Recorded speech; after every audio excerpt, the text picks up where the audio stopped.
अस्सलाम वालेकुम। अच्छा, आज हम देखेंगे how to transfer shares in SECP. आप एसईसीपी में कंपनी के शेयर्स किस तरह से ट्रांसफर कर सकते हैं। अब एसईसीपी में कंपनी शेयर ट्रांसफर में भी काफ़ी चेंजेस आ चुकी हैं।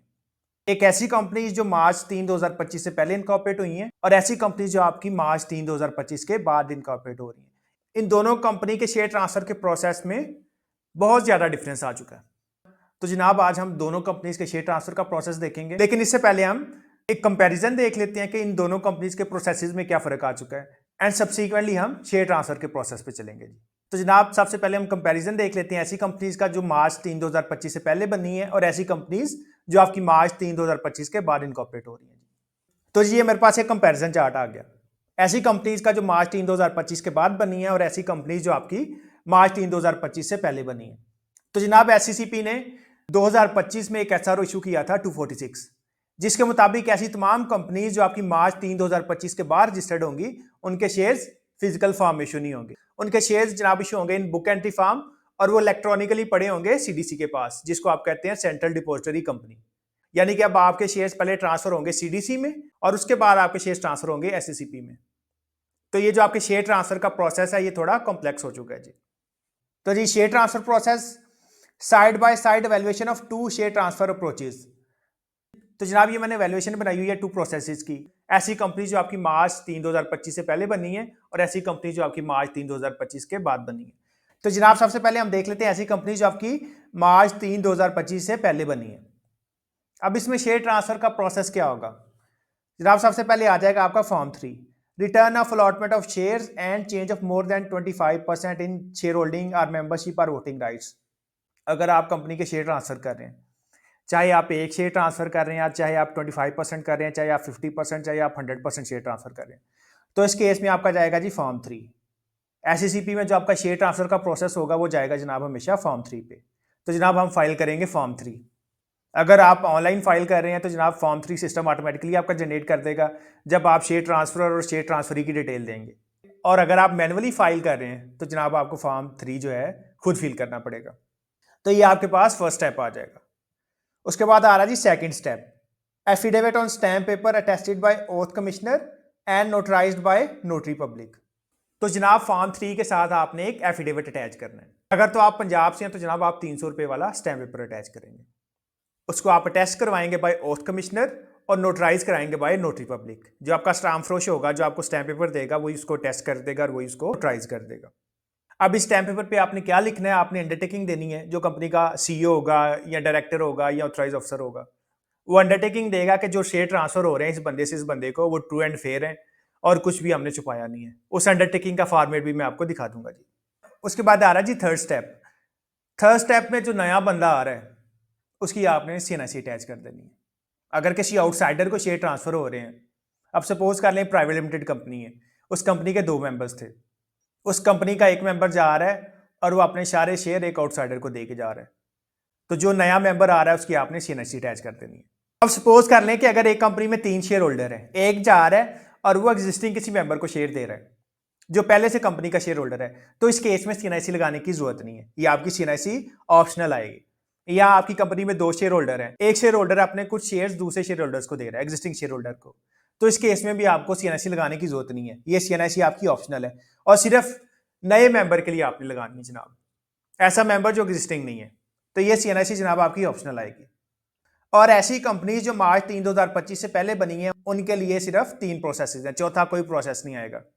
सबसे पहले क्या होगा, आप फॉर्म 3 फिल करेंगे, एफिडेविट लेंगे स्टैम्प पेपर पे, अटेस्ट और नोटराइज करवाएंगे और जो नया मेंबर आ रहा है उसका सीएनआईसी आ जाएगा। तो जनाब, सबसे पहले हम ये डॉक्यूमेंट्स देख लेते हैं और ये प्रोसेस देख लेते हैं ऐसी कंपनीज के लिए जो आपकी मार्च 3 2025 से पहले बनी है। एंड सब्सिक्वेंटली हम ऐसी कंपनीज का प्रोसेस देख लेंगे जो आपकी मार्च 3 2025 के बाद बनी है। तो जनाब, सबसे पहले मैं आपको डॉक्यूमेंट्स दिखा देता हूं जी। तो डॉक्यूमेंट्स पे चलते हैं जी। तो जनाब, सबसे पहले हम फॉर्म 3 देख लेंगे जी। ये देखें form 3, return of allotment of shares. तो सिंपली से ओपन कर लेता हूं। ये जो आपका फॉर्म 3 है इसको आप एससीसीपी की वेबसाइट से जाके जनाब डाउनलोड कर सकते हैं। Form 3, return of allotments of shares and change of more than 25% in share holding और मेंबरशिप और वोटिंग राइट्स।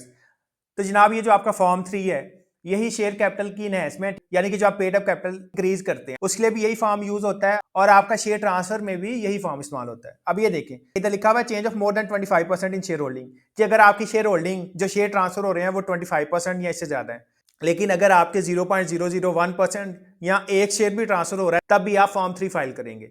आपने इसको देख के नहीं परेशान हो जाना कि ये स्पेसिफिकली ऐसी शेयर होल्डिंग ट्रांसफर के लिए जिसमें एटलीस्ट 25% या इससे ज्यादा जो है शेयर ट्रांसफर हो रहे हैं। तो जनाब ये फॉर्म का नेम है, अगर आपका एक भी शेयर ट्रांसफर हो रहा है तो तब भी आपने फॉर्म 3 फाइल करना है। Pursuant to section 70 and 465 subsection 4 of the Companies Act 2017, read with regulations 30, 39 and 41 of the Companies Regulations 2024। तो जनाब सेक्शंस का रेफरेंस गिवन है, साथ में कंपनीज रेगुलेशंस 2024 का रेफरेंस दिया हुआ है।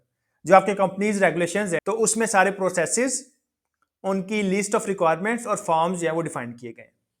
तो जनाब सबसे पहले आ रहा है जी part 1, please complete in transcript or in bold block capitals. तो जनाब सबसे पहले आ रहा है पार्ट 1। पार्ट 1 में कंपनी का कॉर्पोरेट यूनिक आइडेंटिफिकेशन नंबर आ रहा होगा और कंपनी का नेम आ रहा होगा। इसके अलावा जो चालान आपने पे करना है उसकी अमाउंट और उसका नंबर आ रहा होगा। तो जनाब वो बता रहा है कि जो फॉर्म 1 है इसको आपने कैपिटल वर्ड्स में फिल करना है। सबसे पहले आ रहा है जी CUIN, corporate unique identification number. आपकी जो कंपनी है इसका इनकॉर्पोरेशन नंबर क्या है? तो जनाब कंपनी का इनकॉर्पोरेशन नंबर आप इनकॉर्पोरेशन सर्टिफिकेट से भी देख सकते हैं। इसके अलावा आप एससीसीपी के पोर्टल में, जिसको आप लीव कहते हैं, लीव के पोर्टल में आप लॉगिन करके भी कंपनी का इनकॉर्पोरेशन नंबर देख सकते हैं। तो ये जनाब आपका इनकॉर्पोरेशन नंबर आ जाएगा, ये आपका 7 डिजिट्स का होगा। तो इधर आपने इनकॉर्पोरेशन नंबर ऐड कर देना जी। अच्छा जी, ये मेरा आ गया 1.1। उसके बाद आ रहा है 1.2, नेम ऑफ द कंपनी। आपकी कंपनी का कंप्लीट नेम आ जाएगा। अब जैसे मैंने लिखा हुआ है एबीसी प्राइवेट लिमिटेड, इधर आपकी कंपनी का नेम आ जाएगा, जो भी आपकी कंपनी का नेम है।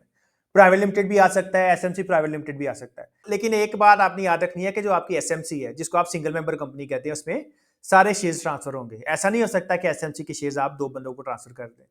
अगर आप एसएमसी के शेयर्स एक से ज्यादा बंदों को ट्रांसफर करना चाह रहे हैं तो जनाब उसमें आपकी कंपनी को कन्वर्ट करना पड़ेगा एसएमसी से प्राइवेट लिमिटेड में।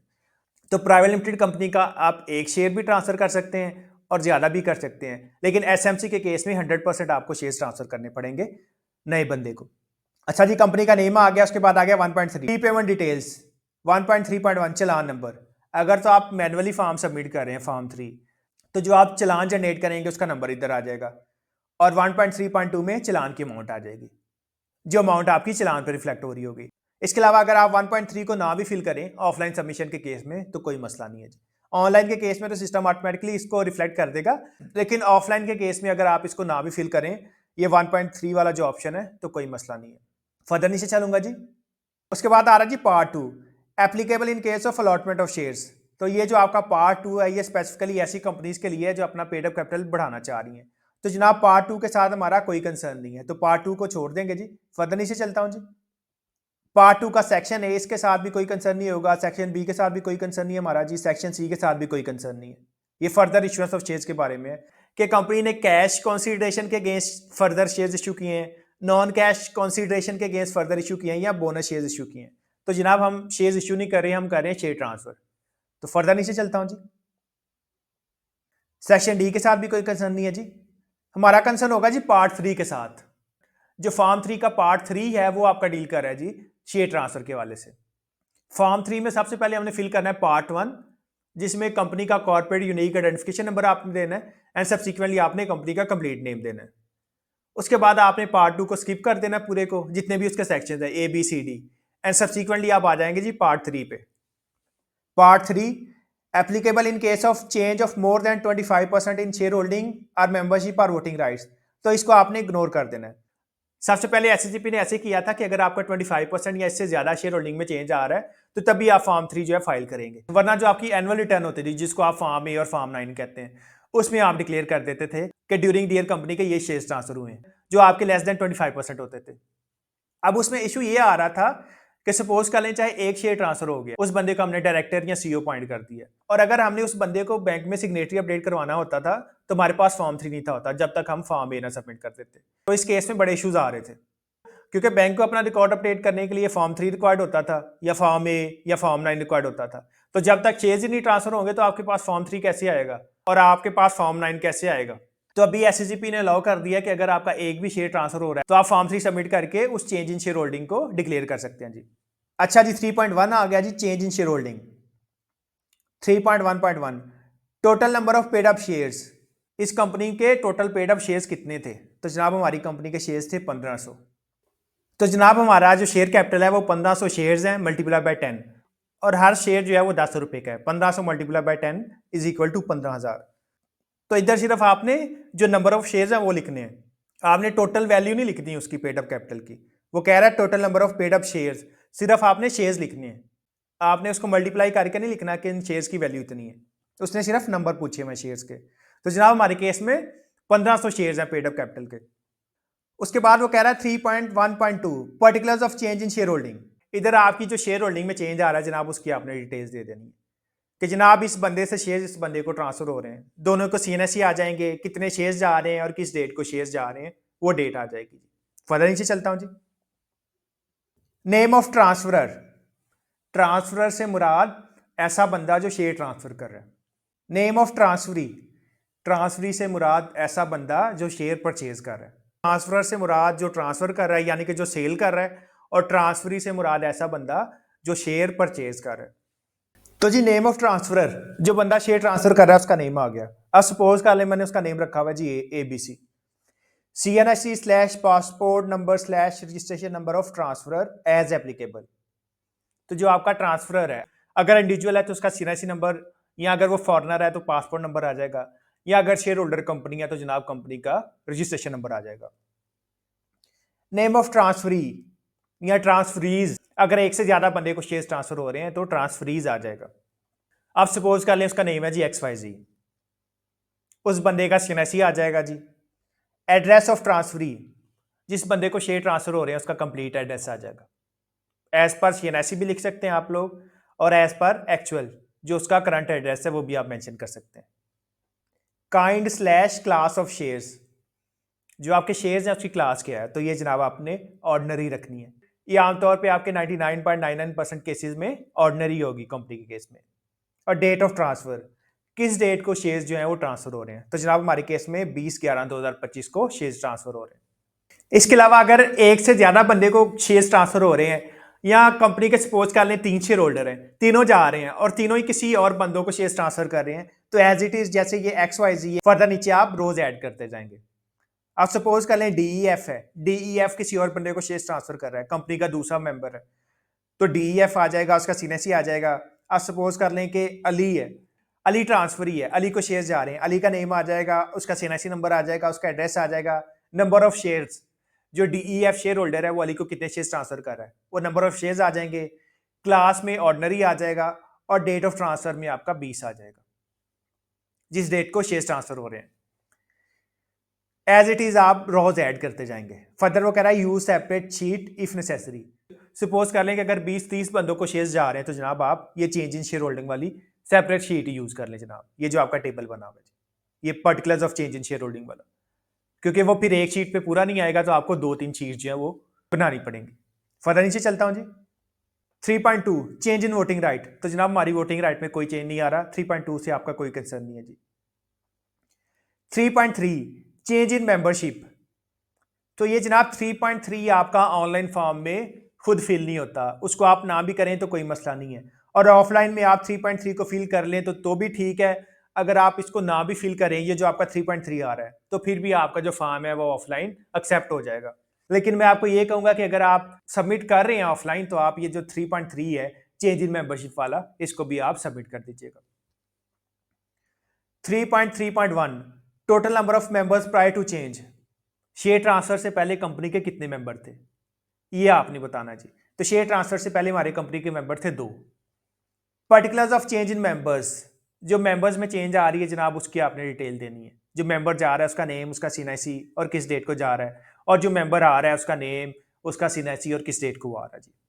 Particulars of outgoing members if any, अगर कोई मेंबर जा रहा है तो जनाब उसका नेम आ जाएगा। तो जनाब जो बंदा छोड़ के जा रहा है उसका नेम आ जाएगा जी। हमारे केस में सपोज कर लें ABC है, जो ABC है उसका CNSE नंबर आ गया, या उसका पासपोर्ट नंबर आ जाएगा जो बंदा छोड़ के जा रहा है। और अगर कोई कंपनी है, कंपनी शेयर होल्डर थी और कंपनी शेयर ट्रांसफर कर रही है तो जनाब कंपनी का रजिस्ट्रेशन नंबर आ जाएगा। डेट ऑफ सेसेशन, किस डेट को जो एग्जिस्टिंग मेंबर है वो छोड़ के जा रहा है वो डेट आ जाएगी। तो जनाब हमारे केस में 20 नवंबर 2025 है। पर्टिकुलर्स ऑफ न्यू मेंबर, जो बंदा जा रहा है उसकी जगह कौन सा मेंबर आ रहा है। अगर तो इसकी जगह कोई मेंबर ना आ रहा होता तो ये खाली रहता, लेकिन हमारे केस में ABC जा रहा है और उसकी जगह XYZ आ रहा है, तो नेम आ गया, उसका CNIC नंबर या नाइको या रजिस्ट्रेशन नंबर आ जाएगा या पासपोर्ट नंबर, व्हाट्सएवर जो भी एप्लीकेबल है, और डेट ऑफ एडमिशन यानी कि किस डेट को नया मेंबर आ रहा है। तो जनाब जिस डेट को पुराना जा रहा है उसी डेट को नया आएगा ना, तो 20/11/2025 को ही नया मेंबर आ रहा है। तो आपने एक बात याद रखनी है कि प्राइवेट लिमिटेड कंपनी के केस में किसी भी टाइम पे मेंबर्स जो हैं वो 2 से कम नहीं हो सकते। आप सपोज कर लें कि कंपनी में 2 शेयर होल्डर थे, एक अपने शेयर देके जा रहा है, तो जनाब नया बंदा आपको इंडक्ट करना ही पड़ेगा। आगे वो कह रहा है use separate sheet if necessary, तो अगर बहुत ज्यादा शेयर होल्डर जा रहे होते और बहुत ज्यादा आ रहे होते तो आप नई शीट यूज करते। फर्दर नीचे चलूंगा जी। पार्ट 4 पे डेक्लेरेशन आ जाएगी जी आपके पास। I do hereby solemnly and sincerely declare that the information provided in the form is true and correct to the best of my knowledge in consonance with the record as maintained by the company and nothing has been concealed. अच्छा जी, आगे आप undertake कर रहे हैं कि जो भी आपने इन्फॉर्मेशन प्रोवाइड की है वो ट्रू एंड फेयर है और आपने कुछ भी छुपाया नहीं है। Hereby reported after complying with and fulfilling all requirements under the relevant provisions of law, rules, regulations, directives, circulars and notifications whichever is applicable। और जो आप इन्फॉर्मेशन प्रोवाइड कर रहे हैं वो according to law, rules, regulations है जी। Further नीचे चलूंगा जी। अच्छा जी, आगे आ रहा है 4.2 name of authorise officer with designation slash authorise intermediary. तो जनाब जब भी आप कंपनी के फॉर्म सबमिट करते हैं आप किसी एक बंदे को ऑथराइज ऑफिसर अपॉइंट करते हैं जो कंपनी के बिहाफ पे फॉर्म सबमिट करता है। ऑथराइज ऑफिसर कंपनी का कोई डायरेक्टर भी हो सकता है, कोई चीफ एग्जीक्यूटिव भी हो सकता है, कोई कंपनी सेक्रेटरी भी हो सकता है। कंपनी के जो डायरेक्टर्स हैं वो एक बोर्ड रेजोल्यूशन पास करेंगे और खुद में से ही किसी एक को ऑथराइज ऑफिसर अपॉइंट कर देंगे या कंपनी सेक्रेटरी को ऑथराइज ऑफिसर अपॉइंट कर देंगे। ये तो हो गया जनाब कंपनी का इंटरनल बंदा। इसके अलावा आप ऑथराइज इंटरमीडियरी भी अपॉइंट कर सकते हैं। कंपनी वाले एक रेजोल्यूशन पास करके एक ऑथराइज इंटरमीडियरी भी अपॉइंट कर सकते हैं। ऑथराइज इंटरमीडियरी आपके स्पेसिफिक लोग हैं जी, ऐसे इंडिविजुअल जो एससीसीपी से सर्टिफाइड हैं। एससीसीपी इन लोगों को सर्टिफाई करता है कि आप as an authorise intermediary act कर सकते हैं।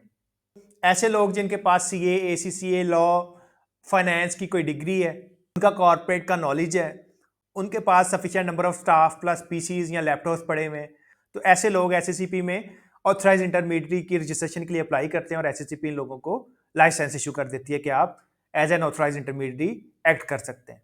तो जनाब कंपनी अपने बोर्ड ऑफ डायरेक्टर्स में से अपने सीईओ को या कंपनी सेक्रेटरी को अपॉइंट कर सकती है या किसी ऑथराइज इंटरमीडियरी को जो बाहर का बंदा है जो एससीसीपी से लाइसेंस्ड है उसको ऑथराइज इंटरमीडियरी अपॉइंट कर सकती है जी।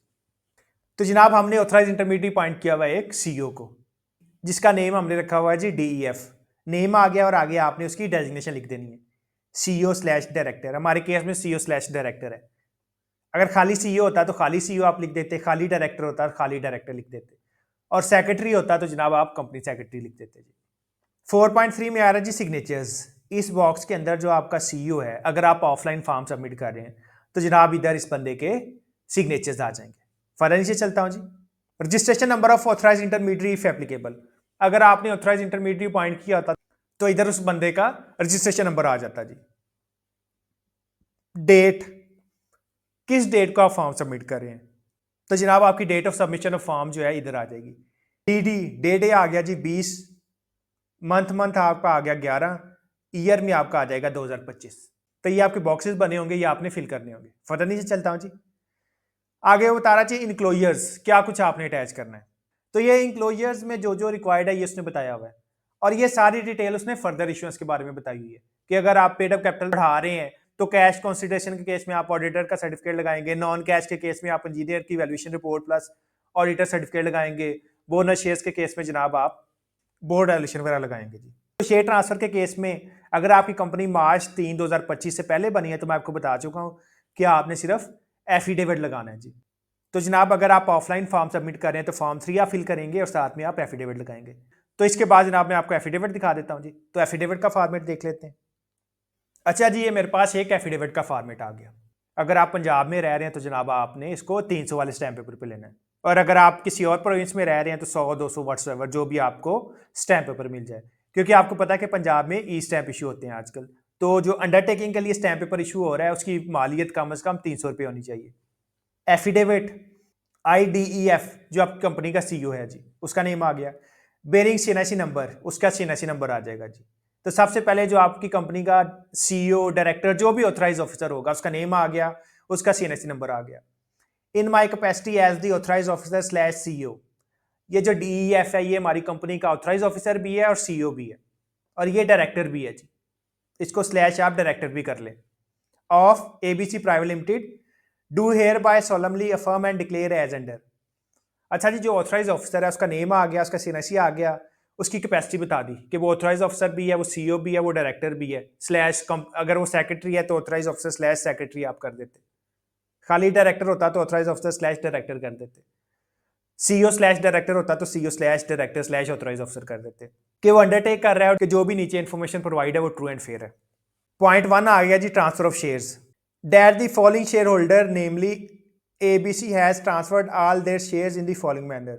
जो आपका ऑथराइज ऑफिसर है वो अंडरटेक कर रहा है कि ABC ने अपने शेयर्स जो हैं वो ट्रांसफर कर दिए हैं इन the following manner. Name of transferor ABC, CNIC of transferor. ABC जो शेयर ट्रांसफर कर रहा है उसका नेम आ गया, उसका सीएनआईसी आ गया, नेम ऑफ ट्रांसफरी, जिस बंदे को शेयर ट्रांसफर कर रहा है, जो बंदा खरीद रहा है उसका नेम आ गया XYZ, जो बायर है उसका सीएनआईसी नंबर आ गया, नंबर ऑफ शेयर ट्रांसफर्ड, कितने शेयर ट्रांसफर हो रहे हैं, तो 750 शेयर ट्रांसफर हो रहे हैं। डेट ऑफ ट्रांसफर, किस डेट को शेयर ट्रांसफर हो रहे हैं, तो जनाब 20/11/2025 को शेयर ट्रांसफर हो रहे हैं। तो ये जो आपका ऑथराइज ऑफिसर है DEF, ये अंडरटेक कर रहा है कि मिस्टर ABC ने अपने सारे शेयर ट्रांसफर कर दिए in below mentioned manner. Name आ गया ट्रांसफरर का, उसका सीएनआईसी आ गया, और जिस बंदे ने बाय किए हैं उसका नेम, उसका सीएनआईसी, कितने शेयर बाय किए हैं और किस डेट को बाय किए हैं, ये सारी डिटेल आ जाएगी।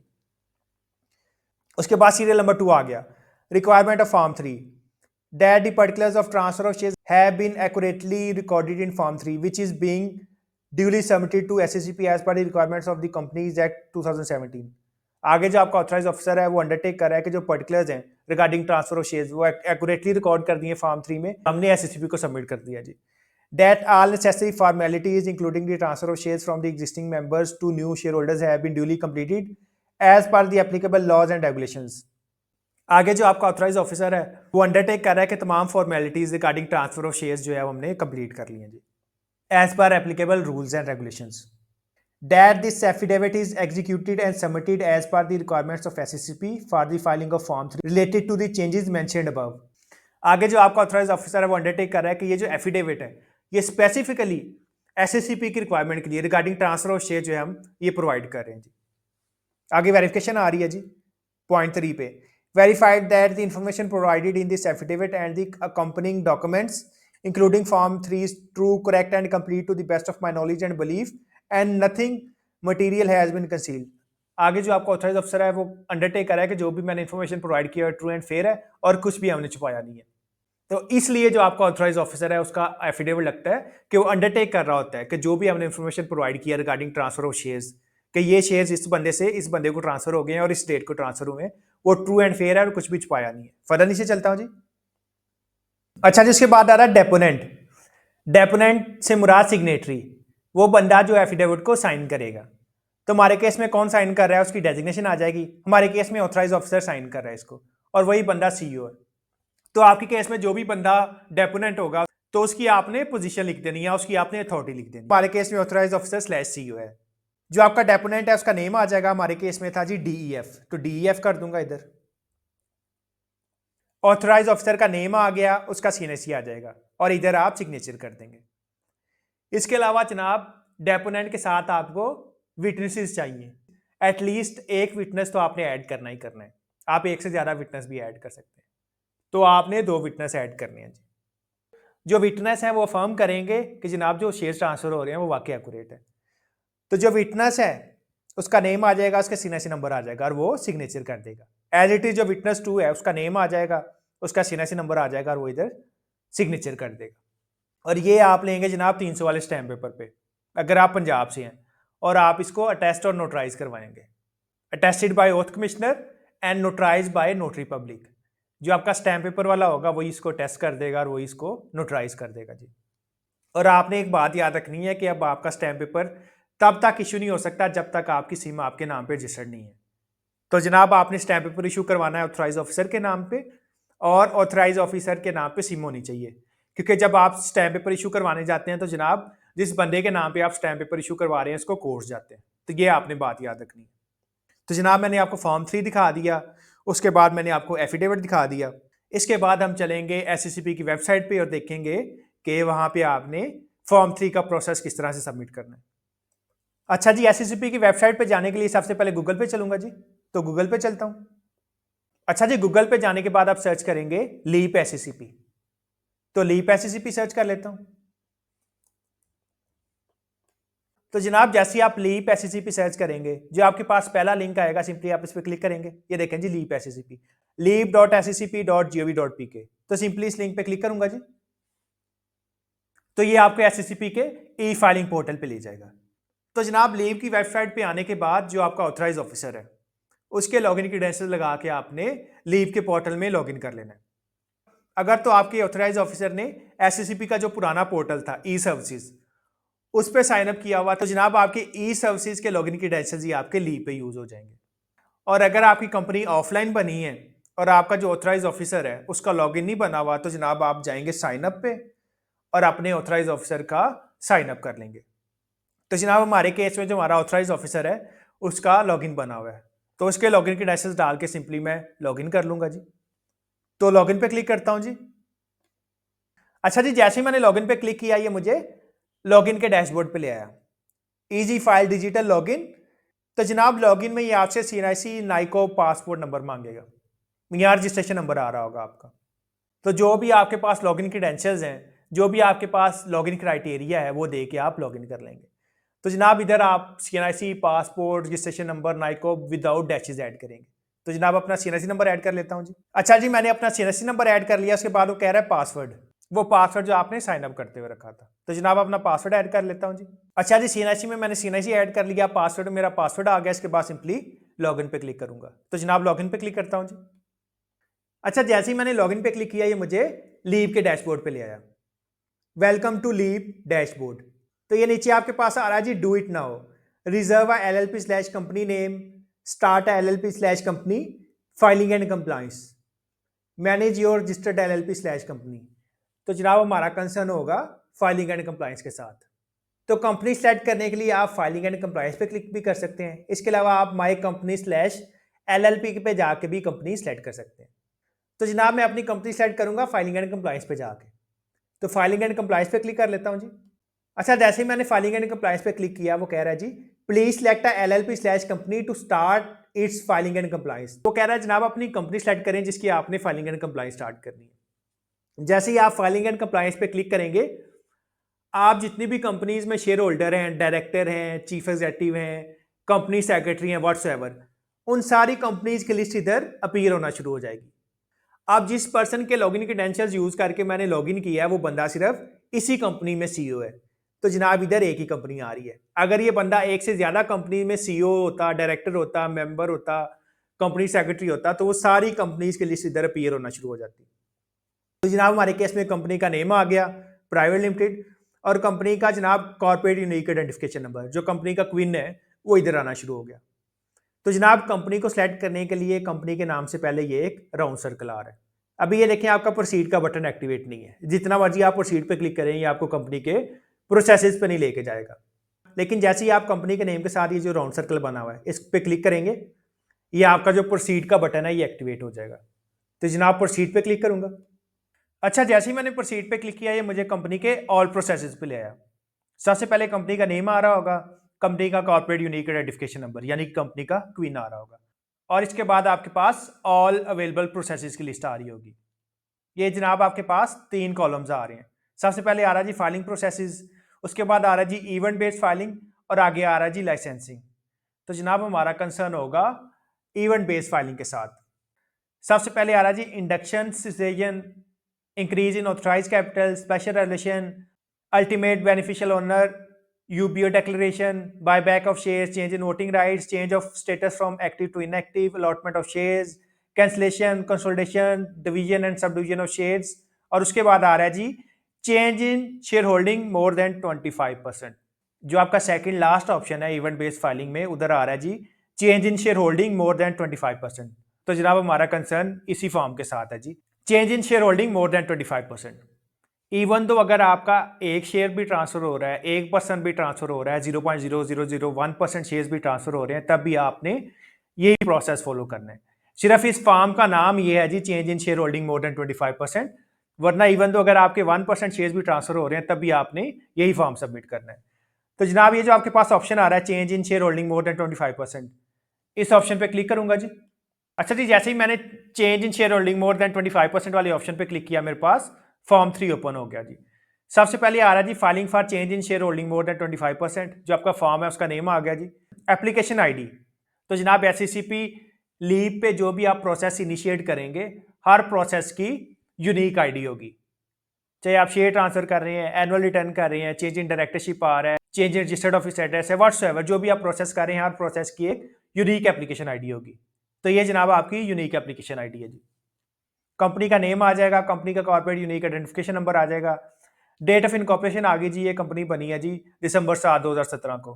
कंपनी का ईमेल आ गया, कंपनी का सेल नंबर आ जाएगा और नीचे आपकी कंपनी का रजिस्टर्ड ऑफिस एड्रेस आ जाएगा जी। उसके बाद आ रहा है जी number of paid up shares, जो आपके शेयर्स हैं, जो आपका पेड अप कैपिटल है इन शेयर्स, उसके नंबर आ गए।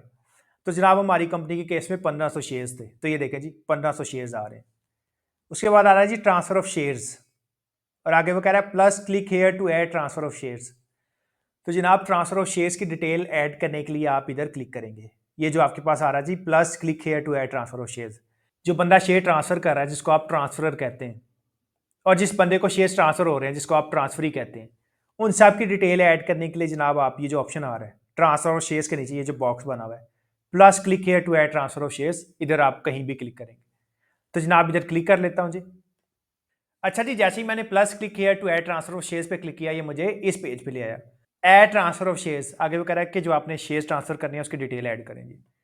आगे वो कह रहा है जी do you want to add transfer a Pakistani citizen or a foreign national or body corporate. आगे वो कह रहा है कि जो ट्रांसफर है जिसकी आपने डिटेल ऐड करनी है, जो बंदा शेयर दे रहा है, जो बंदा शेयर्स बेच रहा है, वो पाकिस्तानी सिटीजन है, वो फॉरेन नेशनल है, या वो कोई बॉडी कॉर्पोरेट है। बॉडी कॉर्पोरेट से मुराद कोई कंपनी है। तो जनाब हमारे केस में जो बंदा शेयर्स इशू कर रहा है वो पाकिस्तानी सिटीजन है, वो बॉडी कॉर्पोरेट नहीं है, ना ही वो फॉरेन नेशनल है। तो जैसे ही मैंने पाकिस्तान सिटीजन के साथ ये जो राउंड सर्कल बना हुआ था इस पर क्लिक किया, फर्दर ऑप्शंस आ गए कि जो ट्रांसफरर है उसके पास CNIC है या नाइकोप है। तो जनाब आपके जो ओवरसीज पाकिस्तानी होते हैं उनके पास नाइकोप होता है। तो आगे वो कह रहा है do you want to add CNIC user और नाइकोप यूजर। तो आगे वो कह रहा है कि आप CNIC यूजर ऐड करना चाह रहे हैं या नाइकोप यूजर ऐड करना चाह रहे हैं। तो जनाब हमारे केस में जो बंदा शेयर्स ट्रांसफर कर रहा है वो पाकिस्तानी रेजिडेंट है, उसके पास CNIC है। तो ये CNIC के साथ ये जो राउंड सर्कल बना हुआ है, दोबारा इस पर क्लिक करूंगा और इधर से CNIC सेलेक्ट कर लूंगा। तो जनाब CNIC के साथ ये जो राउंड सर्कल बना रहा है इस पर क्लिक करूंगा और CNIC सेलेक्ट कर लूंगा। अच्छा, उसके बाद वो कह रहा है इंटर हेयर, तो जो आपका CNIC नंबर होगा वो आप इधर एंटर कर देंगे। आप विद डैशेस भी ऐड कर सकते हैं, आप विदाउट डैशेस भी ऐड कर सकते हैं। मैं आपको यही सजेस्ट करूंगा कि आप विदाउट डैशेस जो आपका CNIC नंबर है वो आप इधर ऐड कर दें। तो जनाब CNIC नंबर ऐड कर लेता हूँ इधर। अच्छा जी, ट्रांसफर यानी कि वो बंदा जो शेयर्स ट्रांसफर कर रहा है या जो शेयर्स बेच रहा है उसका मैंने CNIC नंबर ऐड कर दिया विदाउट डैशेस। इसके बाद सिंपली सर्च पे क्लिक करूंगा। तो जनाब सर्च पे क्लिक कर लेता हूँ।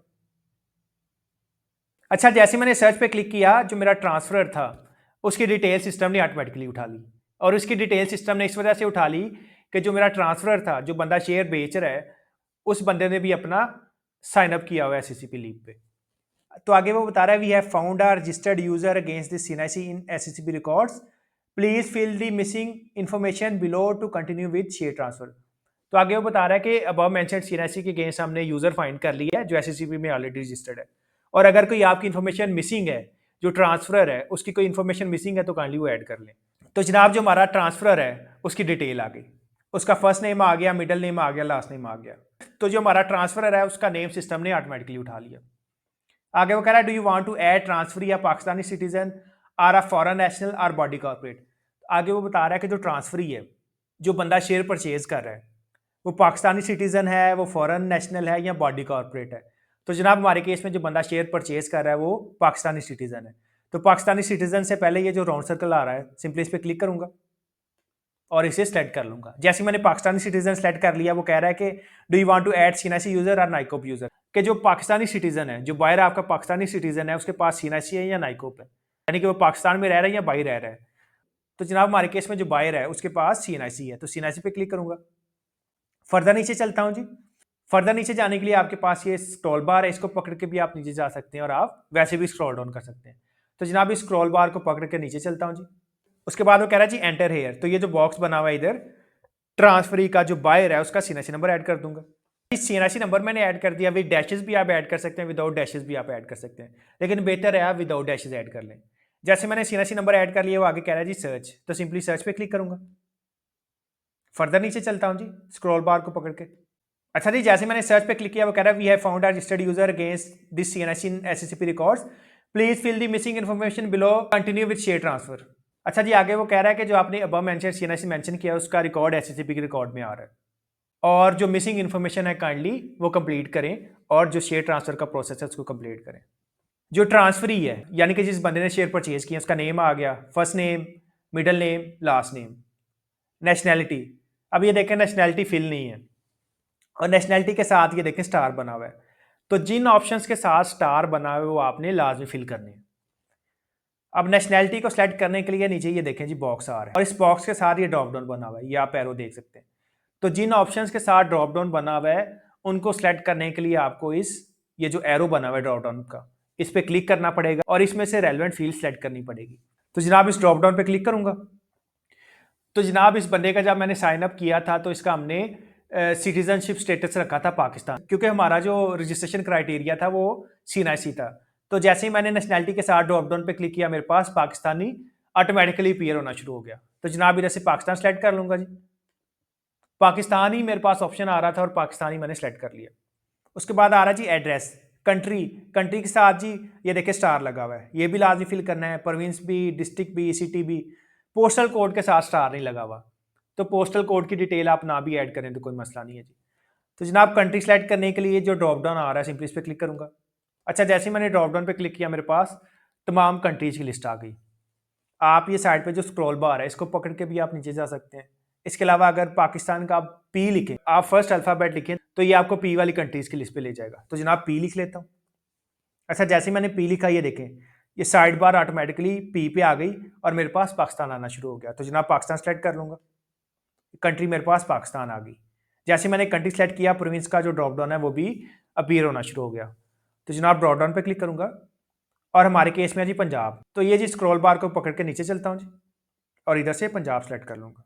जैसे ही पंजाब सेलेक्ट कर लिया डिस्ट्रिक्ट के ऑप्शन में भी मेरे पास ड्रॉप डाउन आना शुरू हो गई। तो जनाब हमारे केस में डिस्ट्रिक्ट है लाहौर, तो ड्रॉप डाउन पे क्लिक करता हूँ। ये देखें काफ़ी ज़्यादा ऑप्शन है, तो ड्रॉप डाउन को पकड़ के नीचे जाने की बजाय मैं अगर एल लिखूँ तो ये देखें मुझे एल वाली सिटीज़ पे ले आया। तो लाहौर सेलेक्ट कर लूँगा। आगे आ रहा है जी सिटी, ड्रॉप डाउन पे क्लिक करता हूँ जी। लाहौर में जितनी भी तहसील आ रही होंगी वो सारी इधर अपीयर होना शुरू हो जाएंगी, और अगर आपको नहीं पता लग रहा कि आपकी तहसील कौन सी है तो जनाब आप सिंपली इधर से लाहौर सेलेक्ट कर लें। तो जनाब लाहौर सेलेक्ट कर लेता हूँ जी। एज इट इज़ आपके केस में जो भी डिस्ट्रिक्ट आ रहा होगा, जो भी सिटी आ रही होगी, आप इधर सेलेक्ट कर लेंगे। पोस्टल एड्रेस का मैंने आपको बता दिया, इसके साथ स्टार नहीं लगा हुआ। तो जनाब पोस्टल एड्रेस अगर आप ना भी लिखें तो कोई मसला नहीं है।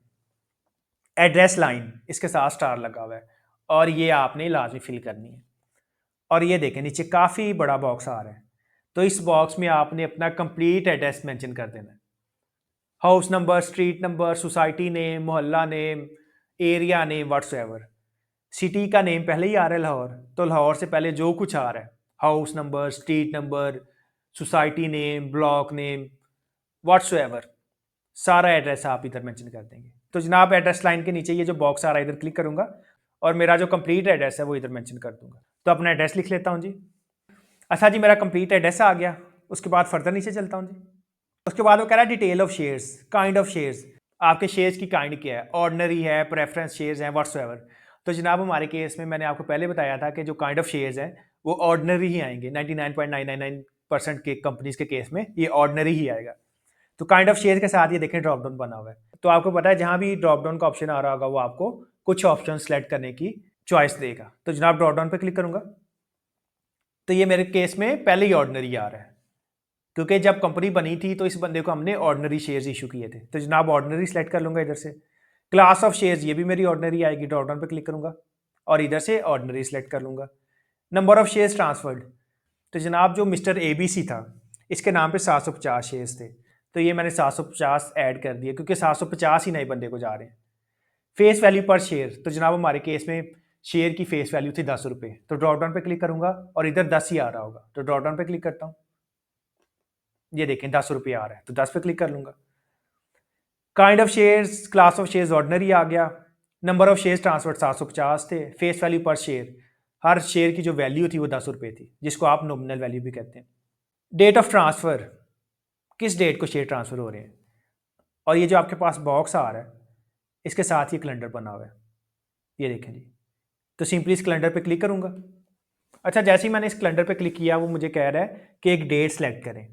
अब हमारे केस में शेयर ट्रांसफर हो रहे हैं 20 नवंबर को। ये देखें, नवंबर 2025 पे मैं खड़ा हूँ और आज की डेट हाईलाइटेड है 22। अब सपोज कर लें अगर आपके केस में अक्टूबर को शेयर ट्रांसफर हो रहे होते, अक्टूबर 2025 को, तो प्रायर मंथ्स में जाने के लिए देखें बैकवर्ड का एरो बना हुआ है, तो सिंपली इस पर आप क्लिक करते तो ये देखें अक्टूबर 25 पे आपको ले गया। एज इट इज अगर आपके केस में शेयर्स अक्टूबर 2024 को ट्रांसफर हो रहे होते प्रायर ईयर में, तो ये 2025 के साथ ये देखिए ड्रॉप डाउन बना हुआ है, तो इस ड्रॉप डाउन पे आप क्लिक करते और इधर से आप जो आपका रेलेवेंट ईयर था, अब देखें 2025 बाय डिफॉल्ट हाईलाइटेड है, आप इधर से 2024, 2023, 2022 व्हाट्सएवर जो भी आपके केस में एप्लीकेबल था आप उसको सेलेक्ट कर लेते। अब सपोज कर लिया आपने 2024 में ट्रांसफर किए तो आप इधर से 2024 सेलेक्ट करते, आप इधर से मंथ सेलेक्ट कर लेते। सपोज कर लें कि अक्टूबर था, अक्टूबर सेलेक्ट कर लिया और इधर से आप सपोज कर लें कि 22 अक्टूबर थी, तो आप इधर से 22 पे सेलेक्ट कर लेते। तो ये देखें जैसे ही आपने ईयर, मंथ और डेट सेलेक्ट की, ये आपके पास डेट आ गई 22 अक्टूबर 2024। लेकिन हमारे केस में शेयर ट्रांसफर हो रहे हैं 2025 में। तो जनाब दोबारा कैलेंडर पे क्लिक करूंगा, ड्रॉप डाउन पे क्लिक करता हूं जी, ईयर के साथ जो बना हुआ है, और 2025 पे चलूंगा और अक्टूबर सेलेक्टेड है बाय डिफॉल्ट, नवंबर सेलेक्ट कर लेता हूं और हमारे केस में जो date of transfer of shares है वो आ रही है 20। तो जनाब 20 पे क्लिक करता हूँ, तो ये देखें जो डेट ऑफ ट्रांसफर है मेरे केस में आ गई 20/11/2025, यानी कि 20 नवंबर 2025 को मैंने शेयर ट्रांसफर किए। अच्छा, जिसके बाद वो कह रहा है front of CNIC copy of the new member. जो आपका न्यू मेंबर है जनाब, आपने उसकी सीएनआईसी की फ्रंट और back of CNIC of the new member, और सीएनआईसी की आपने बैक अटैच करनी है। आप सीएनआईसी अटैच करेंगे तभी आपके ट्रांसफ़र और ट्रांसफरी की जो डिटेल है वो कंप्लीट होगी। तो जनाब सीएनआईसी का फ्रंट अटैच करने के लिए देखें नीचे आपके पास बॉक्स बना हुआ है और उसने अपलोड करने का तरीका भी बताया हुआ है आपको। सबसे पहले वो बता रहा है click on browse to select a file, कि आप ब्राउज पे क्लिक करेंगे, ये जो ब्राउज आ रहा है आप ब्राउज पे क्लिक करेंगे और आप एक फाइल सेलेक्ट करेंगे। उसके बाद आप क्या करेंगे, click upload after selecting file. आप फाइल सेलेक्ट करने के बाद ये ब्राउज की जगह इधर आ जाएगा अपलोड, आप अपलोड पे क्लिक करेंगे और वो आपकी फाइल अपलोड हो जाएगी। तो जनाब सीएनआईसी फ्रंट अपलोड करने के लिए सिंपली ब्राउज पे क्लिक करूंगा जी, तो ब्राउज पे क्लिक कर लेता हूँ। अच्छा, जैसे ही मैंने ब्राउज पे क्लिक किया ये आपके कंप्यूटर के जो फोल्डर्स हैं वो ओपन कर देगा। इधर से आप relevant folder, relevant file open कर लेंगे जी। तो अपना रेलेवेंट फोल्डर ओपन कर लेता हूँ जी। अच्छा जी, मैंने फोल्डर ओपन कर लिया। इसके बाद जो न्यू शेयर होल्डर है उसका मैंने सीएनआईसी फ्रंट और सीएनआईसी बैक जो है अपलोड करना है। अब उसने क्या बताया था, browse to select a file. आप इस फाइल को सिंगल क्लिक करके भी सिलेक्ट कर सकते हैं, इसके अलावा आप डबल क्लिक करके भी इस फाइल को सिलेक्ट कर सकते हैं। तो ये मेरे पास सीएनआईसी फ्रंट आ रहा है, तो सिंपली इस पर क्लिक कर लेता हूँ जी। जैसे मैंने क्लिक किया ये हाईलाइट हो गया, इसके बाद सिंपली मैं ओपन पे क्लिक करूंगा, तो ओपन पे क्लिक कर देता हूँ जी। अच्छा, जैसे मैंने ओपन पे क्लिक कर लिया, फाइल सेट कर ली, तो ये देखें क्लिक अपलोड आफ्टर सेलेक्टिंग, ये अपलोड का ऑप्शन आ गया। तो जनाब अपलोड पे क्लिक करूंगा, फाइल अपलोडेड, ये आपकी फाइल जो है अपलोड हो चुकी है। अगर आप अपनी फाइल ये जो सीएनआईसी फ्रंट है इसको देखना चाह रहे हैं तो आप आई पे क्लिक करेंगे। जैसे ही आप आई पे क्लिक करेंगे एक नई विंडो आपके ब्राउजर में ओपन हो जाएगी और उसमें आपका जो सीएनआईसी है वो दिखना शुरू हो जाएगा। अगर आप इस अटैचमेंट को डाउनलोड करना चाह रहे हैं तो ये जो डाउनलोड का बटन बना हुआ है इस पर आप क्लिक करेंगे तो आपकी जो फाइल है वो पीडीएफ में डाउनलोड हो जाएगी। और अगर आपने गलत अटैचमेंट अपलोड कर दी है तो ये जो राउंड सर्कल है जैसे ही आप इस पर क्लिक करेंगे आपकी फाइल डिलीट हो जाएगी और दोबारा से ये जो ब्राउज वाला बॉक्स है ये अपीयर होना शुरू हो जाएगा। तो जनाब हमारी फाइल ठीक है, हमने इसको डिलीट नहीं करना। एज इट इज जो सीएनआईसी बैक है उसको सेलेक्ट कर लेते हैं, दोबारा ब्राउज पे क्लिक करूंगा, ये मेरे पास सीएनआईसी बैक आ गया। अब इसको सेलेक्ट करने के लिए जनाब डबल क्लिक कर लेता हूं, तो डबल क्लिक करूंगा जी। जैसे मैंने डबल क्लिक किया मुझे ओपन पे क्लिक करने की जरूरत भी नहीं पड़ी। अपलोड पे क्लिक कर लेता हूं जी,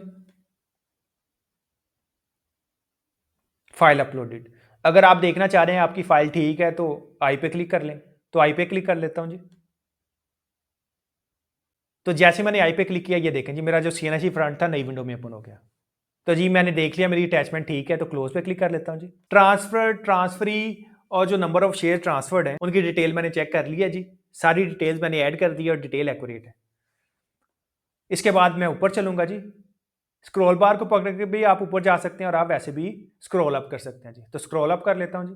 सारी डिटेल्स मैंने जैसे ही कंप्लीट की, मेरे पास ये जो डन वाला बटन है ये ब्लू में हाईलाइट हो गया, तो डन पे क्लिक करूंगा जी।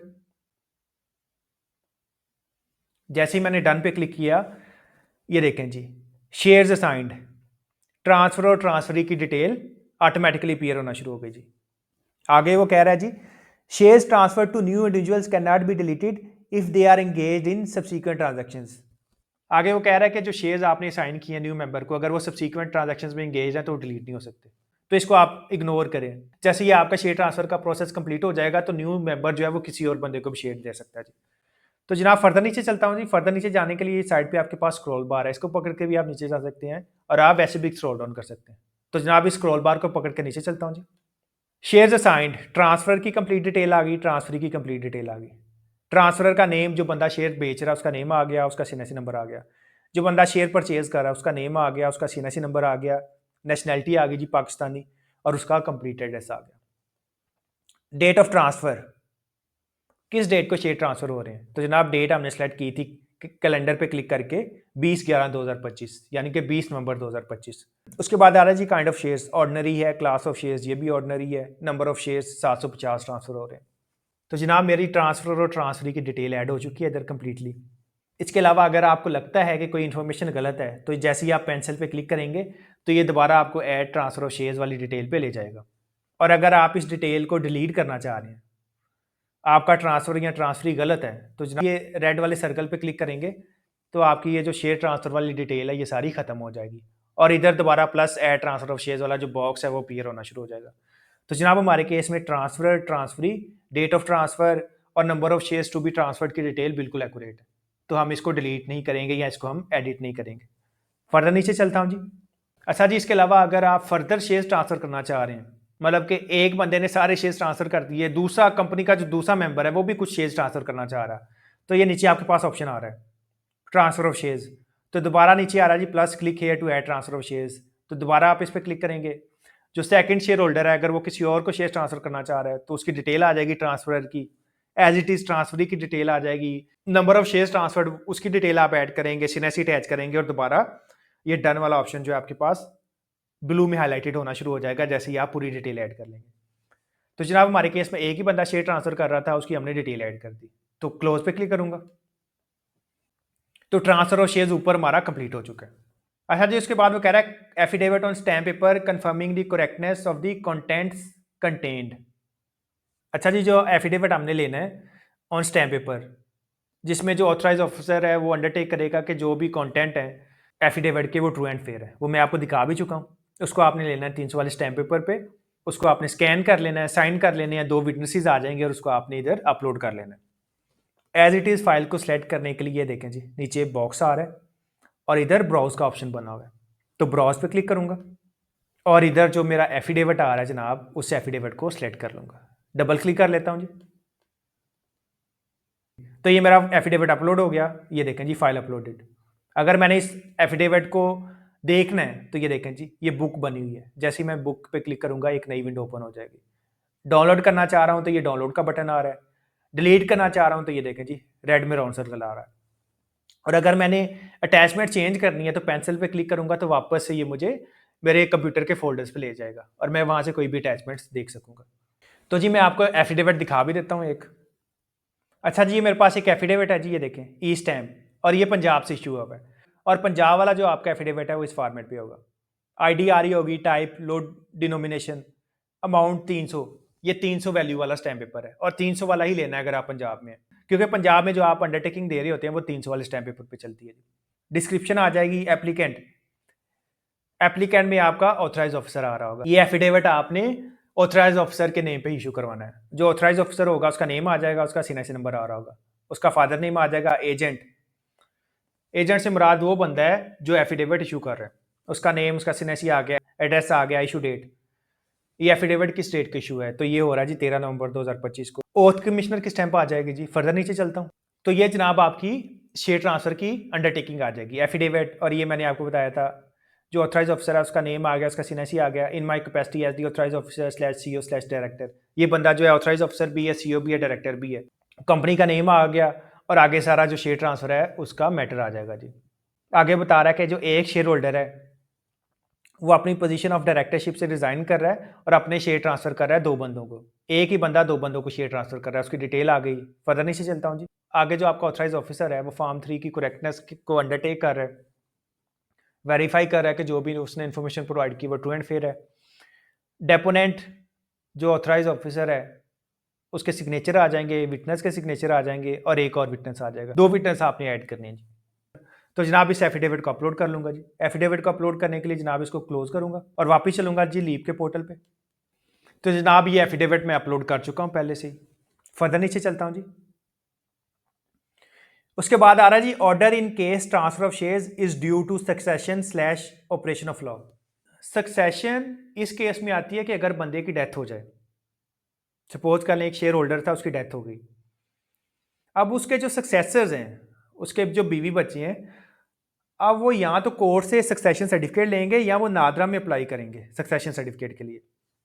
आपका जो कोर्ट है वो सक्सेशन सर्टिफिकेट इशू करेगा। उस सक्सेशन सर्टिफिकेट में लिखा होगा जो शेयर्स बेटे को जाएंगे वो 2/3 होंगे, बेटी को 1/3 हिस्सा मिलेगा। फिर वो आप सक्सेशन सर्टिफिकेट अटैच करेंगे इधर। तो फिर आप एफिडेविट के साथ साथ आप सक्सेशन सर्टिफिकेट भी अटैच करेंगे। सक्सेशन सर्टिफिकेट पे कोर्ट की स्टैंप लगी होगी, या नादा के केस में नादा के लेटर हेड पे आ रहा होगा और स्टैंप लगी होगी। तो जनाब सक्सेशन के केस में आपने सक्सेशन सर्टिफिकेट लगाना है अगर शेयर होल्डर की डेथ हो गई है।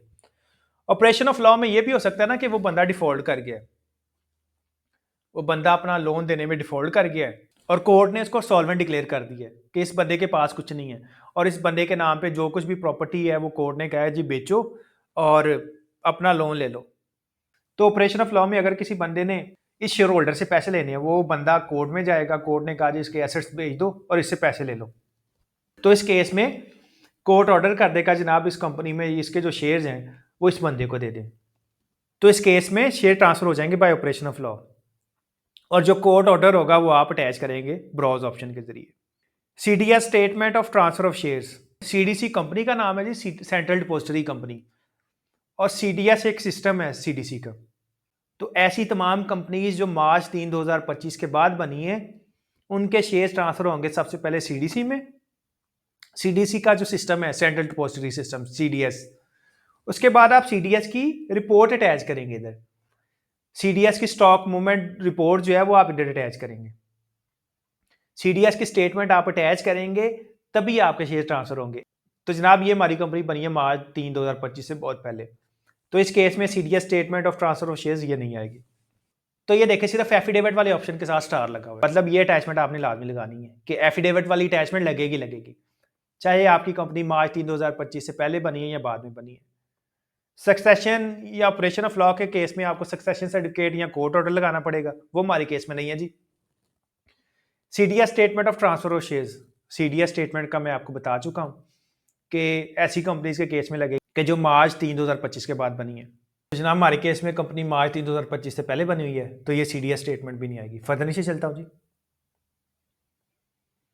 आगे आ रहा है जी statutory attachments you have opted to enter the transfer of shares data therefore attachment option is disabled. आगे बता रहा है कि आपने ट्रांसफर ऑफ शेयर्स वाला डाटा ऑप्शन सेलेक्ट कर लिया है, वरना जो स्टैट्यूटरी अटैचमेंट्स है उसका भी ऑप्शन आ रहा होता जी, तो इसको आपने इग्नोर करना। नीचे आ रहा है जी सिलेक्ट डेक्लेरेंट। 2 ऑप्शंस आ रहे हैं आपके पास, एक आ रहा है जी ऑथराइज इंटरमीडियरी और दूसरा आ रहा है जी ऑथराइज ऑफिसर। अब कंपनीज के केस में यूजली होता है जी ऑथराइज ऑफिसर। ऑथराइज इंटरमीडियरी का मैं बता चुका हूँ आपको कि स्पेसिफाइड इंडिविजुअल्स हैं एससीसीपी से लाइसेंस लेते हैं to act as authorise intermediary. अगर तो आपने ऑथराइज इंटरमीडियरी इंगेज किया हुआ है तो आप ऑथराइज इंटरमीडियरी सेट कर लेंगे, वरना आप कंपनी का ऑथराइज ऑफिसर जो है वो अपॉइंट करेंगे। आप मेरी वीडियो भी देख सकते हैं जी how to add authorise officer in SCCP. अगर आपकी कंपनी का ऑथराइज ऑफिसर अपॉइंट नहीं है तो जनाब आप फॉर्म नहीं सबमिट कर सकते। तो जनाब हमारे केस में ऑथराइज ऑफिसर पहले से ही अपॉइंटेड। तो ये जो ऑथराइज ऑफिसर के साथ ये जो राउंड सर्कल बना हुआ है सिंपली इस पर क्लिक करूंगा। अच्छा, जैसे ही मैंने ऑथराइज ऑफिसर के साथ ये जो राउंड सर्कल बना हुआ था इस पर क्लिक किया, ऑथराइज ऑफिसर की डिटेल सिस्टम ने ऑटोमेटिकली उठा ली। और इसकी डिटेल सिस्टम ने इस वजह से उठा ली कि हमने सिस्टम में ऑटोमेटिकली ऑथराइज ऑफिसर जो है वो अपॉइंट किया हुआ है। जब तक आप ऑथराइज ऑफिसर अपॉइंट नहीं करेंगे आपका कोई भी फॉर्म सबमिट नहीं होगा। तो सबसे पहले आपने ऑथराइज ऑफिसर ऐड करना है जी। फर्दर नीचे चलता हूं जी। स्क्रॉल बार को पकड़ के भी आप नीचे जा सकते हैं और आप वैसे भी स्क्रॉल डाउन कर सकते हैं। Personal information, name of authorise officer, authorise officer का first name, middle name, last name आ गया। डेजिग्नेशन आ गई जी उसकी, director, chief executive. Registration number, और जो आपका ऑथराइज ऑफिसर है उसका रजिस्ट्रेशन नंबर जनाब उसका सिनेसी होगा, तो उसका सिनेसी नंबर आ गया। उसके बाद ये नीचे डेक्लेरेशन आ रही है, I do hereby solemnly and sincerely declare that the information provided in the form is true and correct to the best of my knowledge in consonance with the record as maintained by the company and nothing has been concealed, and hereby reported after complying with and fulfilling all requirements under the relevant provisions of the law, rules, regulations, directives, circulars and notifications whichever is applicable। तो ये जनाब मैंने आपको undertaking दिखाई भी थी form 3 जो आपका मैनुअल फॉर्म था, उसका जो पार्ट 4 था कि जो आपका ऑथराइज ऑफिसर है वो अंडरटेक कर रहा होता है जो भी आप इन्फॉर्मेशन सबमिट कर रहे हैं वो ट्रू एंड फेयर है और कुछ भी आपने छुपाया नहीं है, और जो भी आप इन्फॉर्मेशन सबमिट कर रहे हैं वो as per rules laws regulations है जी। तो ये जो डेक्लेरेशन है जनाब इसको आपने एक्सेप्ट करना है। ये आई डू के साथ ये देखें बॉक्स बना हुआ है, जैसे ही आप इस बॉक्स पे क्लिक करेंगे ये आपकी डेक्लेरेशन टिक हो जाएगी जी। तो ये मैंने डेक्लेरेशन एक्सेप्ट कर ली। फर्दर नीचे चलता हूँ जी। एप्लीकेशन यूजर्स जो आपका ऑथराइज ऑफिसर है उसका नेम आ गया, उसकी डेजिग्नेशन आ गई जी, ऑथराइज ऑफिसर है, एप्लीकेंट है जी, पिन एप्लीकेशन पेंडिंग। तो जनाब जब भी आप एसएससीपी में कोई फॉर्म सबमिट करेंगे तो आपने 4 डिजिट्स का अपना जो पिन है वो लगाना है। जब तक आप अपना पिन नहीं लगाएंगे आपका फॉर्म सबमिट नहीं होगा। एक और अंडरटेकिंग आ गई जी, I do hereby solemnly and sincerely declare that the information provided in the form is true and correct and nothing is concealed. आप अंडरटेक कर रहे हैं, जो आपका ऑथराइज ऑफिसर है वो अंडरटेक कर रहा है कि जो भी इन्फॉर्मेशन प्रोवाइड किया वो ट्रू एंड फेयर है, कुछ भी छुपाया नहीं, और इसी अंडरटेकिंग के साथ ही बॉक्स बना हुआ है। तो जनाब इसको टिक कर लूँगा। Apply pin, enter your digital signature pin. तो जैसे ही अब आप एसएससीपी में साइन अप करते हैं तो आपको 4 डिजिट्स का पिन आ जाता है पीडीएफ फॉर्म में। अगर आपने ई सर्विसेज के पोर्टल पे साइन अप किया हुआ था तो तब भी आपको साइन अप करते हुए पिन जो है ईमेल पे आ गया होगा, और ये 4 डिजिट्स का पिन होता है। इसके अलावा अगर आपको पिन नहीं याद तो आप पिन को रीसेट भी कर सकते हैं। If you have reviewed the application then please enter your digital pin to submit application. तो जनाब इधर अपना 4 डिजिट्स का पिन ऐड कर लेता हूँ जी। ये जो बॉक्स बना हुआ है enter your digital signature pin, इधर क्लिक करूंगा और इधर अपना 4 डिजिट्स का पिन जो है वो ऐड कर दूंगा। अच्छा जी, जैसे ही मैंने पिन ऐड किया ये मेरे पास अप्लाई पिन वाला जो बटन है ये हाईलाइट हो गया। तो इसके बाद सिंपली अप्लाई पिन पे क्लिक करूंगा जी। मैंने अप्लाई पिन पे क्लिक किया, वो कह रहा है जी वैलिड पिन, और इधर साइंड आ गया जी। इधर पहले आ रहा था जी पिन एप्लीकेशन पेंडिंग। जैसे इधर साइंड आ गया ऊपर आपका जो सबमिट वाला बटन है वो ब्लू हाईलाइटेड हो गया। तो जनाब सिंपली सबमिट पे क्लिक करूंगा। अच्छा जी, जैसे मैंने सबमिट पे क्लिक किया वो कह रहा है जी congratulations your application has been submitted successfully, कि आपकी एप्लीकेशन सबमिट हो चुकी है। Application ID successfully generated, we have sent you the application ID via email and SMS. वो कह रहा है कि आपकी एप्लीकेशन आईडी जनरेट हो गई है और आपको एप्लीकेशन आईडी वाया ईमेल और एसएमएस भेज दी गई है। In order to finalise the application please pay the fee of rupees 1210 as soon as possible but no later than 30 days after submission. The application will only be forwarded to SCCP for processing if fee is paid. Letter will stand automatically cancelled if fee is not paid within 30 days after submission. आगे वो कह रहा है कि kindly with in 30 days of submission of form जो है अपनी fees पे करें। अगर आप विद इन 30 days फी पे नहीं करेंगे तो जनाब ये जो आपकी एप्लीकेशन है स्टैंड कैंसिल कंसिडर होगी। तो फी पे करने के लिए जनाब आप पे नाउ पे क्लिक करेंगे। ये एक नीचे भी पे नाउ आ रहा है, एक ऊपर भी आ रहा है, जहां मर्जी क्लिक कर लें। तो जनाब पे नाउ पे क्लिक करूंगा। अच्छा, जैसे ही आपने पे नाउ पे क्लिक किया ये आपको पेमेंट मेथड पे ले जाएगा। आप डेबिट या क्रेडिट कार्ड के थ्रू भी पे कर सकते हैं, आप वन बिल के थ्रू भी पे कर सकते हैं। वन बिल पेमेंट इनवाइस का ऑप्शन आपके जैज़, कैश, इजी पैसा, नया पे, सदा पे और तमाम जो बैंकिंग ऐप्स हैं उधर आ रहा होता है जी।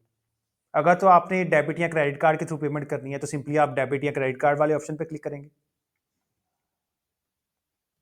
जैसे ही मैंने क्रेडिट स्लैश डेबिट कार्ड वाले ऑप्शन पे क्लिक किया, ये ब्लू हाईलाइटेड हो गया और मेरे पास टोटल अमाउंट पेबल आ गई जी 1255। Head of accounts amount, filing fee थी जी 1210, ऑनलाइन फी जो है 1210 आ रही होती है अगर आप विद इन 15 डेज जो है वो फॉर्म सबमिट कर रहे हैं। ईपीओएस जो आपके पेमेंट सोल्यूशन चार्जेस हैं वो आ रहे हैं जी 45 रुपये। ये जो आपका सर्विस प्रोवाइडर है स्पेसिफिकली जो बैंक है वो चार्ज कर रहा होता है जनाब 45 रुपये, और टोटल अमाउंट मेरी बन गई जी 1255। अगर तो आप डेबिट या क्रेडिट कार्ड के थ्रू पे कर रहे हैं तो सिंपली आप प्रोसीड टू पे पे क्लिक करेंगे। तो जनाब प्रोसीड टू पे पे क्लिक करता हूँ। अच्छा, जैसे ही मैंने प्रोसीड टू पे पे क्लिक किया वो मुझे पेमेंट गेटवे पे ले आया जी। पेमेंट डिटेल्स, नेम आ गया जी एसएससीपी, ऑर्डर डिजिटल पे, ऑर्डर डिस्क्रिप्शन, अमाउंट टू पे 1255। फर्दर नीचे चलता हूँ जी। साइड पे स्क्रॉल बार बनी हुई है, इसको पकड़ के भी आप नीचे जा सकते हैं और वैसे भी स्क्रॉल डाउन कर सकते हैं। नीचे चलता हूँ जी। आगे वो कह रहा है payment using accepted cards, master card और वीज़ा आप यूज़ कर सकते हैं। आपका पे पाक या यूनियन जो है उसको ये एक्सेप्ट नहीं करेगा। कार्ड का नंबर आ जाएगा, एक्सपायरी मंथ आ जाएगा, एक्सपायरी ईयर आ जाएगा और कार्ड का सीवीडी आप दे देंगे जो कार्ड की बैक साइड पे लिखा होगा और उसके बाद सिंपली आप पे क्लिक कर देंगे। जैसे ही आप पे क्लिक करेंगे आपके नंबर या ईमेल पे वेरिफिकेशन कोड जाएंगे, वो आप ओटीपीज देंगे। जैसे ही आप ओटीपी दे के पे क्लिक करेंगे तो आपकी जो पेमेंट है वो हो जाएगी जी। एज इट इज़ अगर आपने वन लिंक के थ्रू पे करना है या आपने चालान डाउनलोड करके बैंक में जमा करवाना है तो उसको देखने के लिए वापस चलता हूँ जी। तो वापस चलूंगा। अच्छा जी, इसके बाद वन लिंक वाले ऑप्शन पे क्लिक करूंगा। फाइलिंग फी मेरी 1210 बन रही है और वन बिल के चार्जेस हैं 25। तो वन बिल के केस में आपके चार्जेस कम पड़ेंगे जी, ये हमेशा 25 ही रहेंगे। जो आपके डेबिट या क्रेडिट कार्ड के ईपीयूएस चार्जेस हैं वो आपकी टोटल बिल का 2.5% या समथिंग इस तरह से होते हैं, तो वो बढ़ते रहेंगे। तो कोशिश करें कि वन बिल के थ्रू पे करें। तो जनाब जनरेट चालान पे क्लिक करूंगा। हाउ टू पे थ्रू वन बिल, पे via digital banking applications all banks, पे वाया मोबाइल वॉलेट एप्लीकेशंस, और ये आपके पास इजी पैसा, जैज़ कैश, सदा पे, नया पे आ रहा है। उसने बताया हुआ है कि मोबाइल वॉलेट में लॉगिन करें, one bill payment voucher search करें, ये वाउचर नंबर दें और पेमेंट कर दें। As it is banking apps के थ्रू भी आप लॉगिन करें, वन बिल सर्च करें, बिल में जाके invoice and voucher payment select करें और पीएसआईडी नंबर दें और सिंपली पे कर दें। इसके अलावा अगर आप कह रहे हैं कि आपने बैंक में पे करना है तो ये देखें फी समरी के आगे आ रहा है जी डाउनलोड चालान। तो सिंपली आप डाउनलोड चालान पे क्लिक करेंगे। जैसे ही आप डाउनलोड चालान पे क्लिक करेंगे आपके पास प्रिंटेबल फॉर्म में चालान आ जाएगा। इसमें चालान नंबर आ रहा होगा, कंपनी का नेम आ रहा होगा, रजिस्ट्रेशन नंबर आ रहा होगा, सीआरओ आ रहा होगा, एप्लीकेशन आईडी आ रही होगी और फाइलिंग फ़ी आ रही होगी। तो ये चालान आप प्रिंट कर लेंगे, चाहे ब्लैक एंड वाइट में कर लें, चाहे कलर कॉपी में कर लें, किसी भी बैंक में लेके जाएं और बैंक जो है इस फ़ी को एक्सेप्ट कर लेगा जी। तो लेकिन आप कोशिश करें कि आप फ़ी वन बिल के थ्रू पे करें या आप डेबिट या क्रेडिट कार्ड के थ्रू पे करें। इस तरह से आपकी फ़ी फ़ौरन ही अप्रूव हो जाती है। तो जनाब इसको क्लोज़ कर लेता हूँ। एज इट इज़ अगर आप बाद में फ़ी पे करना चाहें, प्रोसेस सबमिट करने के कुछ टाइम बाद कि क्लाइंट ने आपको पेमेंट नहीं की या आपका इंटरनेट चला गया, व्हाट्सएप कोई भी इशू बन गया, तो उस केस में आपने क्या करना है, उस केस में आपके होम पे ये प्रोसेस आ रहा होगा। जैसे ही आप लॉगिन करते हैं और आपके पास जो डैशबोर्ड आ जाता है तो उधर ही ये प्रोसेस आपका आ रहा होगा और पेमेंट पेंडिंग का ऑप्शन आ रहा होगा। मैं आपको दिखा भी देता हूँ जी। तो होम पे जाने के लिए मेन्यू के साथ ये तीन लाइन्स बनी हैं, तो इधर क्लिक करूँगा तो मेरे पास सबसे पहले होम का ऑप्शन आ गया। तो जनाब होम पे क्लिक करूँगा। तो जैसे ही मैंने होम पे क्लिक किया तो ये देखें ये नीचे आ रहा है जी एप्लीकेशन स्टेटसेस। ड्राफ्ट में कोई नहीं है, पेमेंट पेंडिंग, 3 एप्लीकेशन की पेमेंट पेंडिंग है, अंडर रिव्यू कोई नहीं आ रही, ऑब्जेक्शन में कोई नहीं है, अप्रूव्ड 3 एप्लीकेशंस मेरी अप्रूव्ड है। तो जनाब जो मेरी एप्लीकेशन अंडर रिव्यू में आ रही हैं, ऑब्जेक्शन में आ रही हैं, पेमेंट पेंडिंग में या ड्राफ्ट में आ रही हैं, वो लिस्ट वाइज नीचे आ रही होंगी। तो नीचे जाने के लिए देखें साइड पे आपके पास स्क्रॉल बार है, इसको पकड़ के भी आप नीचे जा सकते हैं और आप वैसे भी स्क्रॉल डाउन कर सकते हैं। तो जनाब स्क्रॉल डाउन कर लेता हूँ। तो ये देखें जी माई पेंडिंग प्रोसेसेस, कंपनी का नेम आ गया, कॉर्पोरेट यूनिक आइडेंटिफिकेशन नंबर और ये प्रोसेस आ गया जी, change in share holding more than 25%। तो ये मेरे पास 3 प्रोसेसेस आ रहे हैं जी। अगर तो आपने पेमेंट कर दी होती तो इधर आ रहा होता अंडर रिव्यू और इधर ये ग्रीन की जगह ये हो जाता जनाब ग्रे कलर का और इधर लिखा आ रहा था अंडर रिव्यू। अगर ये ऑब्जेक्शन में आ रहा होता तो इधर ये रेड हो जाता और इधर ऑब्जेक्शन आ रहा होता, और अगर ड्राफ्ट में आ रहा होता तो इधर ड्राफ्ट लिखा आ रहा होता और ये ग्रे कलर का हो जाता जी। अगर आपकी लाइट चली गई है या आपने process mid of the way submit से पहले क्लोज कर दिया है तो वो प्रोसेस भी आपका माई पेंडिंग प्रोसेसेस में आ रहा होता और ये पेमेंट पेंडिंग की जगह इसका जो स्टेटस है ड्राफ्ट में आ रहा होता। तो अगर तो आपका प्रोसेस ड्राफ्ट में आ रहा होता तो ये जो एरो बना हुआ है, एरो की जगह इधर पेंसिल बनी होती, आप पेंसिल पे क्लिक करते तो वो आपको ऑल प्रोसेसेस पे ले जाता और आपका जो प्रोसेस है उधर से आप उसको ओपन कर लेते। एज इट इज अब ये मेरा प्रोसेस सबमिटेड है तो इधर पेंसिल की जगह ये एरो बना हुआ है। तो जनाब पेमेंट करने के लिए मैं एरो पे क्लिक करूंगा। अच्छा, जैसे ही मैंने एरो पे क्लिक किया ये मुझे ऑल प्रोसेसेस पे ले गया। ये देखें जी LLP/कंपनी सर्विसेज और 6 प्रोसेसेस आ रहे हैं इसमें। इसमें सबमिटेड भी हैं, इसमें पेंडिंग पेमेंट वाले भी है, इसमें ड्राफ्ट वाले भी हैं। तो ये जनाब नई डेट्स के आ रहे होंगे सबसे ऊपर प्रोसेसेस और सबसे नीचे जो है लेटेस्ट डेट के आ रहे होंगे। तो एंड पे जाने के लिए देखें जी स्क्रॉल बार है, इसको पकड़ के नीचे चलता हूँ जी। तो ये देखें जी मेरे पास लेटेस्ट प्रोसेस आ रहा है 22 नवंबर का। मैं 22 नवंबर पे बैठ के ये प्रोसेस कर रहा हूँ और ये देखें जी पे नाउ और डिस्कार्ड का ऑप्शन और ये देखें जी पेमेंट पेंडिंग। इस प्रोसेस की पेमेंट मैंने नहीं की अभी। अब मेरे पास 2 ऑप्शन आ रहे हैं, एक तो आ रहा है डिस्कार्ड का, मैं इस फॉर्म को डिलीट भी कर सकता हूँ और दूसरा आ रहा है जी पे नाउ। पे नाउ पे क्लिक करके मैं इसकी पेमेंट भी कर सकता हूँ जी। तो पे नाउ पे क्लिक करता हूँ जी। जैसे ही पे नाउ पे क्लिक किया मेरे पास ये फॉर्म ओपन हो गया। इस फॉर्म को आप रिव्यू भी कर सकते हैं, आप इसको पीडीएफ में भी डाउनलोड कर सकते हैं और आप इसको देख भी सकते हैं। फॉर्म को देखने के लिए आप रिव्यू फॉर्म पे क्लिक करेंगे, डाउनलोड पे क्लिक करेंगे तो डाउनलोड हो जाएगा, व्यू पे क्लिक करेंगे तो एक नई विंडो ओपन हो जाएगी आपके ब्राउजर में। तो जनाब हमने इसको नहीं देखना तो क्लोज कर लेता हूँ। दोबारा पे नाउ पे क्लिक करूंगा। जैसे ही मैंने पे नाउ पे क्लिक किया तो ये मुझे वापस पेमेंट सेक्शंस पे ले गया जी। अच्छा जी, ये तो आपका शेयर ट्रांसफर प्रोसेस हो गया ऐसी कंपनीज के केस में जो मार्च 3 2025 से पहले बनी है। अब हम ऐसी कंपनी का प्रोसेस देख लेते हैं जो आपकी मार्च 3 2025 के बाद बनी है।